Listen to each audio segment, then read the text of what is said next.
What's happening, everybody? Welcome back to the channel and to another WNBA video. We got a two-game slate to dive into for Tuesday, May 20th, so we'll break down and analyze each of those games. We'll talk about which way that I'm leaning as far as the points and the spread, and we'll also go over any player props that I found in those games that I like, and then any picks that I put in officially myself. Make sure you check that pinned comment out down below. There's going to be a link down there that's going to send you right over to the Guy Boston Sports website, and that's where all of my final plays will live for free.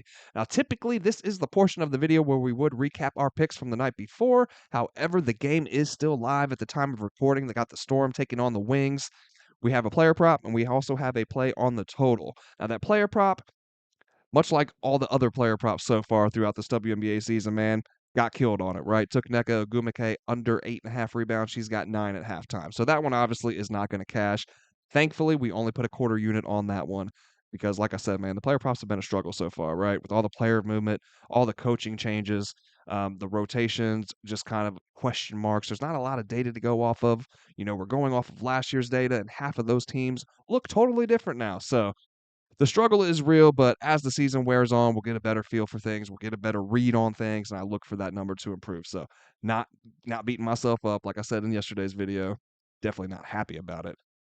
But doing good on the totals, doing good on the sides, and it looks like we're going to be in the same boat here with this one. Like I said, I got a play on the total. I took the over at 159.5. As soon as that thing dropped, that number climbed up. I think it was at 166.5 when the game tipped off.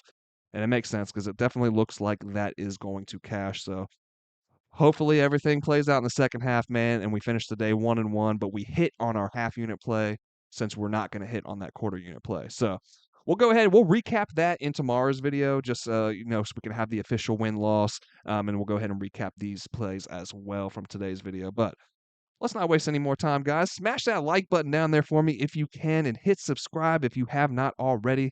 Now let's go ahead and jump right into the action.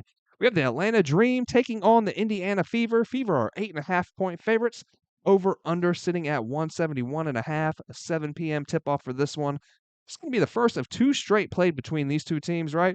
This one's going to be in Indiana, while the next one will be in Atlanta on Thursday.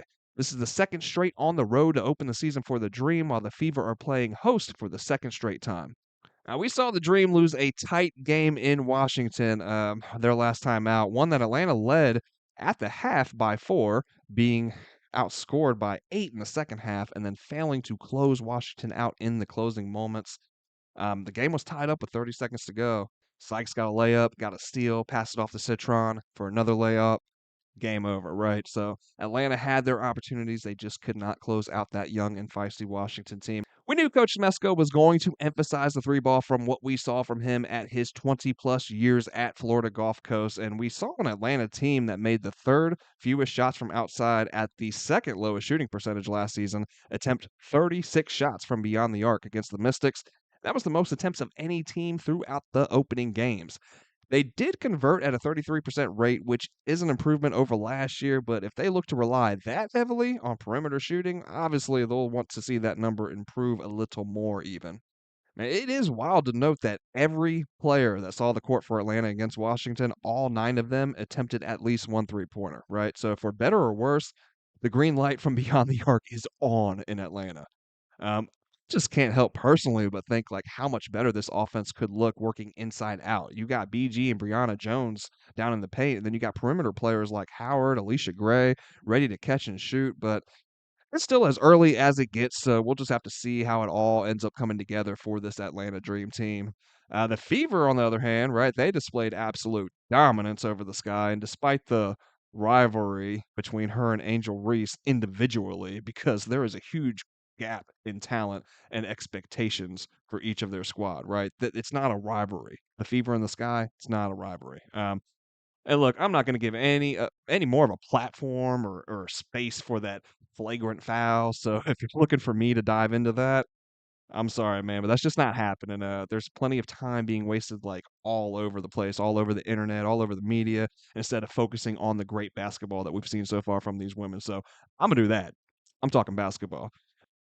With that said, Clark had mentioned in training camp that they felt they had a special group, and the goal in year 2 was a title. And she also opened up the year as the favorite for MVP. And like I keep saying with this opening week of the W, Everything we've seen so far, obviously small sample sizes, but Clark and the Fever certainly look the part early. So we'll need to see how Indiana fares against the elite teams in the league still, as this is where they struggled tremendously last season. But after seeing each team take the court at least once now in the W, and seeing how everyone looks with their new coaching staffs, all the player changes, feel pretty comfortable saying that the Fever are either like in that top tier with the Liberty or the Lynx, or at the least they're in a tier directly below those two, but above everyone else in the W, right? They're I'd say the third best team in the W right now, as from what I can see, as far as rosters, and what we've seen on the court. Obviously, like I said, very small sample sizes. And I don't think the Chicago Sky are that good of a team. So it's not surprising to me that they blew them out, but they blew them out. And it's like I said the other day with the Lynx, we were talking about the Lynx and how they beat the Wings. And that's what you expect. Good teams are supposed to beat bad teams, and they're supposed to beat them convincingly. And it's what Indiana did. I mean, rather convincingly, right? But I mean, they're solid at every position. There's no clear weakness. They have depth, and we haven't even gotten to see Sophie Cunningham in action with them yet, right? And she's just another piece that can provide more shooting and more perimeter defense. Indiana had 4 players reach double digits in scoring and shot just under 50% from the field. They pulled in 46 boards, winning the battle on the glass, and they were pretty efficient with the ball as well. They turned it over 10 times against the 17 that they forced from Chicago. I think what was most impressive to me, however, was the play of not only Clark, but Aaliyah Boston as well. Boston had 19 points with 13 rebounds, and obviously Clark came in firing on all cylinders and recorded the triple double. Looking at these two from a matchup standpoint, I honestly can't find an area where I'm concerned with Indiana against this dream team. You might look inside and say, well, Atlanta has a size advantage with BG and Jones, but that's a stretch, even, right? Like we saw them just live around the perimeter for one. And although they're young, Chicago has a pair of twin towers down low in Reese and Cardoso, and we just talked about what the Fever did to the Sky, right? We don't have to keep doing Chicago like that, man. I won't do you like that again, Chicago. It feels like a lot of points though to lay with the Fever, but I can't look any other way than Indiana here. It looks like Sophie Cunningham is trending in the right direction to make her debut as well. So I think Indiana is just too deep for Atlanta and should be able to pull away and cover this number. And then looking at the total, we saw this line open up at 168.5. It's already been bought up to 171.5. I mean, we've seen some crazy line movement for these totals so far in the W to open the year, so I wouldn't be shocked to see it continue to climb even more. And while I understand the movement, though, I'm not sure I can get there with the over myself personally. The Fever did hit the under in the last game. Obviously, this guy can only put up 58 points. But the Fever played at the fastest pace in the W through the opening games and put up 93. Like I said, only allowed 58. And while, yes, the Dream are a better team than the Sky, even that is predicated more on Atlanta's defense rather than their offense. The Dream played their opening game tied at the third slowest pace as well. And while they put up 90 points still, they did so despite shooting just 41% from the field and were bailed out with a ton of trips to the line. Atlanta shot 27 free throws, as third most in the league through the opening games. Indiana, on the other hand, committed the fewest fouls and gave up the least amount of free throw attempts in the process. So I'll lean under, but this may be one that I'll wait it out a little bit, right, and kinda see if I can catch that number climbing up even higher. Why not? So, probably wait it out a little bit closer till tip-off and see where that number lands at before I make a final decision on that, but I definitely am leaning under. And despite my better judgment, I am looking at some player props because what would this video be if I didn't have some player props to talk about with you guys, right? Now, with the struggles that we've had at the beginning of the season, if I place any of these, it will definitely just be a quarter unit, right? Until we get a better feel for things. But I do like these. They look good. I'm looking at Aaliyah Boston. Her rebounds over 8.5, sitting at minus 136 over there at FanDuel. And she's been a beast on the boards, man. You can see it in her last 5 games. Now, these 4 are obviously from last season, but 11, 19, and then 13 against the Sky, right? I mean, we all know, Angel Reese is a beast on the glass, and she still was able to pull in 13 boards going up against her and the likes of Cardoso in that Chicago paint. And I think that they're better rebounders than what we're going to see from Atlanta's post players and Brittany Griner and Brianna Jones. For as much size as BG has, she's not really the greatest rebounder. Brianna Jones is going to get hers, but I definitely like Aaliyah Boston here, and we can see her head to head against the Dream.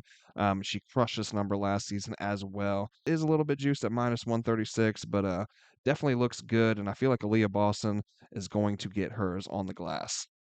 Now, next up, we're going to be looking at the Las Vegas Aces taking on the Connecticut Sun. Another 7 p.m. tip-off for this one. Aces 12.5-point favorites. Over/under sitting at 166.5. Now, both the Aces and the Sun come into this one fresh off of a loss to open up the year. The Aces are on the road for their second straight game to open the season, with the Sun playing their second in a row at home.